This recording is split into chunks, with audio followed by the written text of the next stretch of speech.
Although there is considerable contention, it's generally agreed that Florence Nightingale carried out the first clinical audit project during the Crimean War of the mid-1850s. Irrespective of whether this is correct or not, the following film provides a brief overview of Florence Nightingale's audit.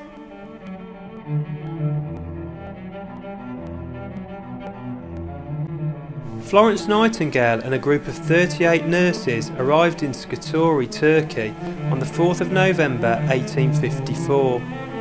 Upon visiting the Selimi barracks, Nightingale and her nurses found wounded soldiers being poorly cared for by overworked and under-resourced staff. Nightingale and her compatriots began keeping records on the cause of death of British soldiers, and her infamous polar area diagrams were used with great effect to demonstrate to the civil servants in the UK that the majority of troops were dying from preventable diseases such as typhus, cholera and dysentery, as opposed to wounds sustained on the battlefield. Statistical evidence provided by Nightingale and her nursing team was influential in bringing about a number of changes in the care of the British soldiers. The most important change was undoubtedly the arrival of a sanitary commission in March 1855, which flushed out sewers and improved ventilation. This immediately reduced the death rate significantly. In addition, Florence's work led to the establishment of laundry facilities in each British battle hospital and an increase in medical supplies and medicines to treat members of the British Army.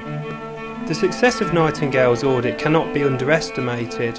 Upon her arrival in Scutari in 1854, over 40% of troops admitted to British battle hospitals died there.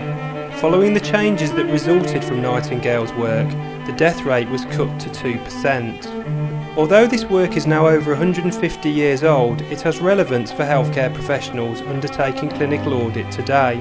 For example, Nightingale's audit shows the importance of teamwork and the significant impact audit can have on resolving problems and improving patient outcomes. Nightingale's work is also an example to all auditors of how to present complex data in an easily understandable format. It should also be noted that after the Crimean War, Nightingale returned to the UK and transferred much of her learning to overhaul hospital sanitary care with great effect.